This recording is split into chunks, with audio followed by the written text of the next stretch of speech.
Tervetuloa yritystoiminnan luennolle. Tänään meillä käsittelyssä on yrityksen kirjanpito. Mitä on kirjanpito? Kirjanpidon pääasiallisena tavoitteena on tuottaa tietoa yrityksen taloudellisesta tilanteesta. Ja tätä tietoa käytetään sekä yrityksen sisäisessä laskentatoimessa että myös ulkoisessa laskentatoimessa. Sisäinen laskentatoimi tarkoittaa sitä, että tehdään erilaisia laskelmia yrityksen omaan käyttöön, eli voidaan laskea katteita, liikevaihdon muutoksia, niin poispäin. Ja luonnollisesti näistä on kiinnostuneita yrityksen johto, omistajat, ehkä rahoittajat, sijoittajat, niin poispäin.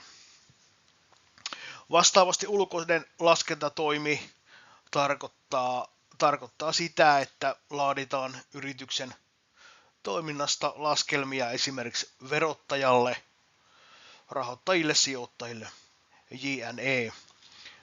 Ja tietysti kaiken taustalla on kirjanpito, eli kaikki liiketapahtumat kirjataan ylös, josta saadaan muodostettua taloudellista tietoa. Esimerkkinä on mainittu, että yritys ostaa ja myy palveluita ja tuotteita, ja näistä syntyy liiketapahtumia. Eli asiakas ostaa meiltä, niin silloin tavara liikkuu tai palvelu liikkuu asiakkaalle päin, asiakkaalta liikkuu meidän yritykseen päin rahaa, jolloin syntyy liiketapahtumia. Liiketapahtumat kuvataan tositteelle, eli esimerkiksi vaikka kuitti. Annetaan asiakkaalle kuitti, josta selviää mitä tavaraa, mihin hintaan, mitä palveluja, mihin hintaan asiakkaalle on myyty.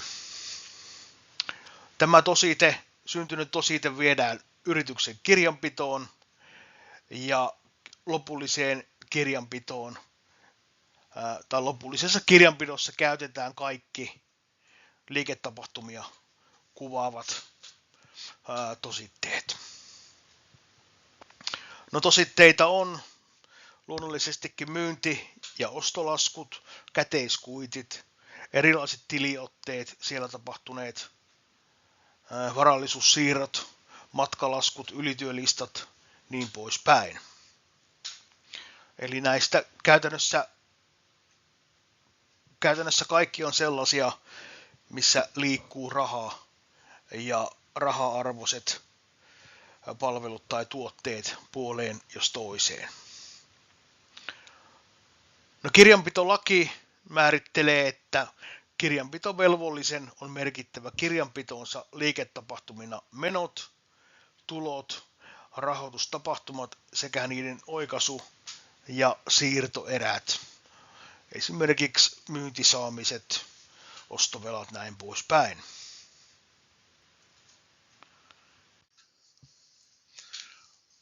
No, kirjanpitoprosessina, niin kuin tuossa äsken jo hiukan esille tulikin, niin ajatuksena on, että kerätään ja järjestetään liiketapahtumista syntyneet tositteet tietyltä ajanjaksolta.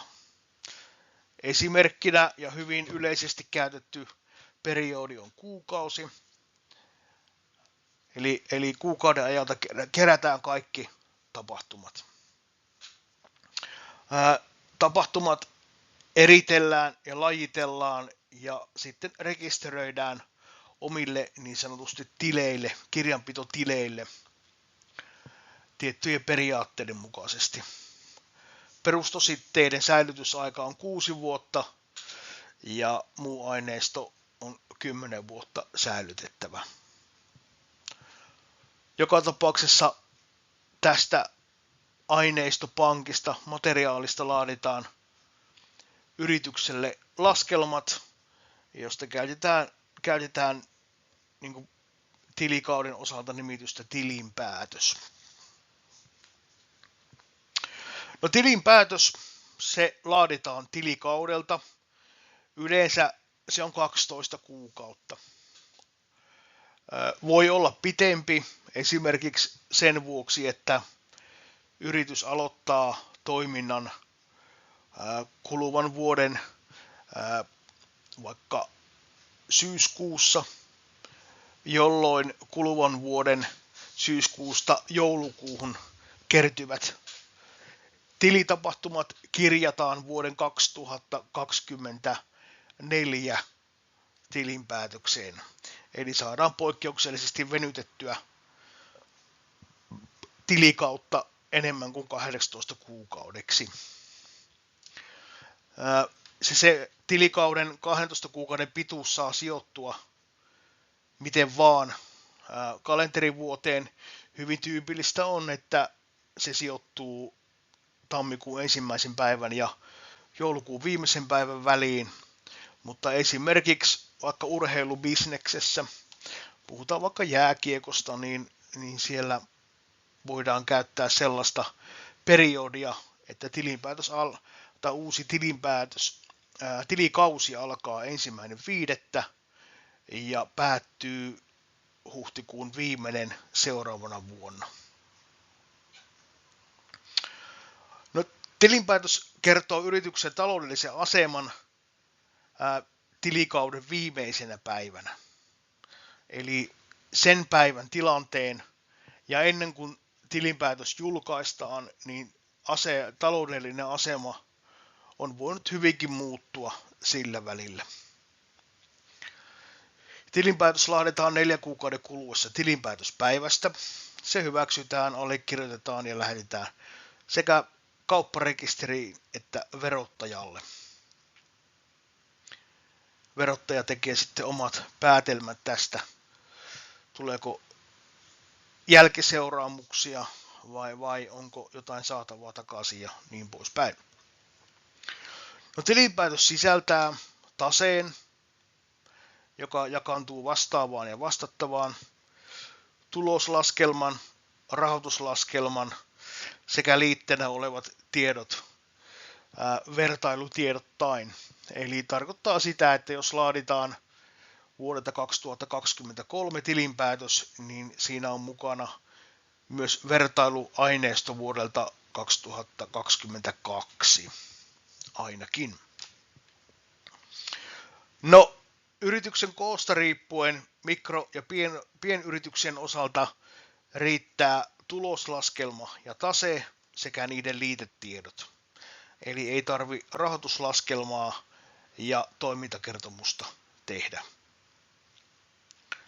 Vastaavasti liikkeiden ammatinharjoittajien kohdalla mikroluokan toiminnassa tilinpäätös voidaan jättää laatimatta, kun tilikausi on kalenterivuosi. Eli se katsotaan, että on niin pienimuotoista toiminta, että varsinkaan kahdenkertaista kirjanpitoa ei tarvitse pitää.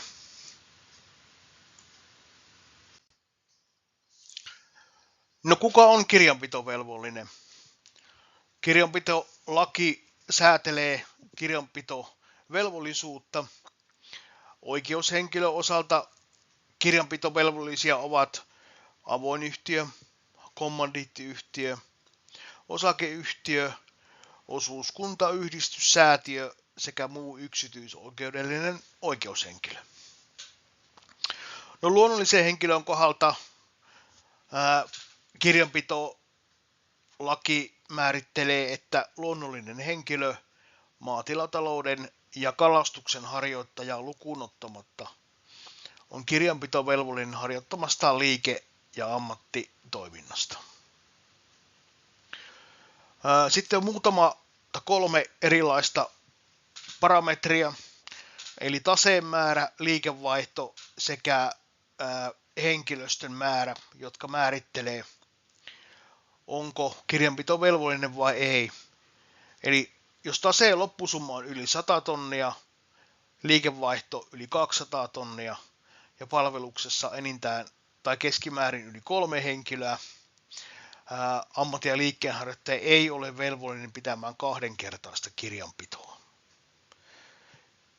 Mikäli sekä päättyneenä että sitä edetäneenä tilikaudella on täyttynyt enintään yksi seuraavista edellytyksistä.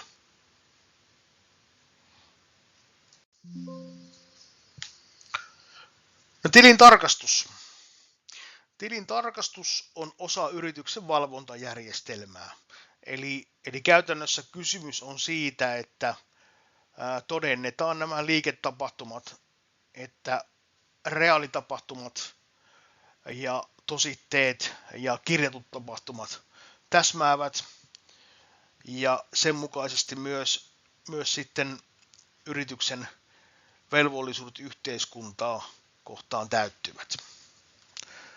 Tilintarkastuksen laatii aina tilintarkastaja, hyväksytty tilintarkastaja. No, tilintarkastus voidaan jättää valitsematta, mikäli päättyneellä ja sitä edellisellä tilikaudelta ei täyty yksikään tai täyttyy vain yksi seuraavista 3 ehdoista. Taseen loppusumma ylittää 100 tonnia, liikevaihto ylittää 200 000 euroa tai palveluksessa on yli 3 henkilöä. Liikkeen ja ammatinharjoittajan ei tarvitse valita tilintarkastajaa. Eli ammatinharjoittajallahan tarkoitetaan yleensä vaikka toiminimipohjaista kirvesmiestä tai niin poispäin. No, tilintarkastus on pakollinen osakeyhtiöissä, kommandiittiyhtiöissä, avoimissa yhtiöissä ja osuuskunnissa, jos edellä mainitut rajat ylittyvät. Eli taas törmätään tähän kolmen kriteerin säännöstöön.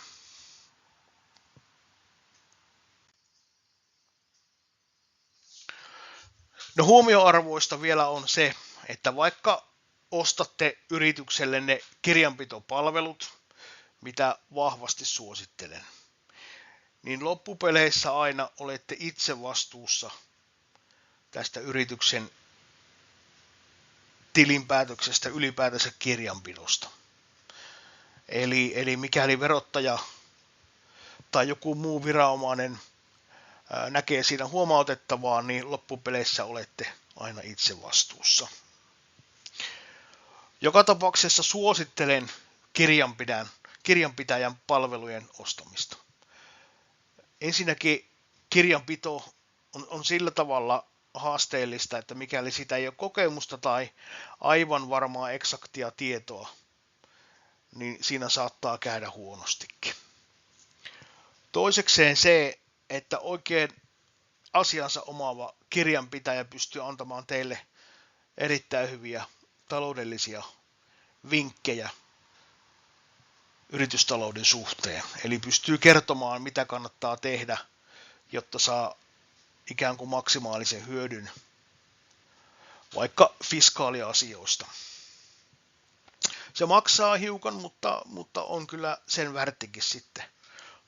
Toki jos toiminta on aivan pientä ja satunnaista, esimerkiksi sivutoimisessa yrittäjyydessä, niin myös netistä löytyy varsin hyviä ohjelmistoja, millä voi itse tehdä tai mihin voi kirjata liiketapahtumat ja joka automaattisesti laskee sitten niistä tarvittavat tunnusluvut ja laatii tilinpäätöksen ja niin poispäin. No, lisätietoa. Taloushallintoliitto, Finlexin ajantasaiset lait ja asetukset on hyviä. Sitten tietysti verottajan palvelut, eli verottaja kuitenkin suhtautuu oikein myötämielisesti ohjeisiin tai ohjeiden pyytämiseen, avun pyyntöihin. Eli näitä kannattaa kyllä hyödyntää ja käyttää hyväkseen.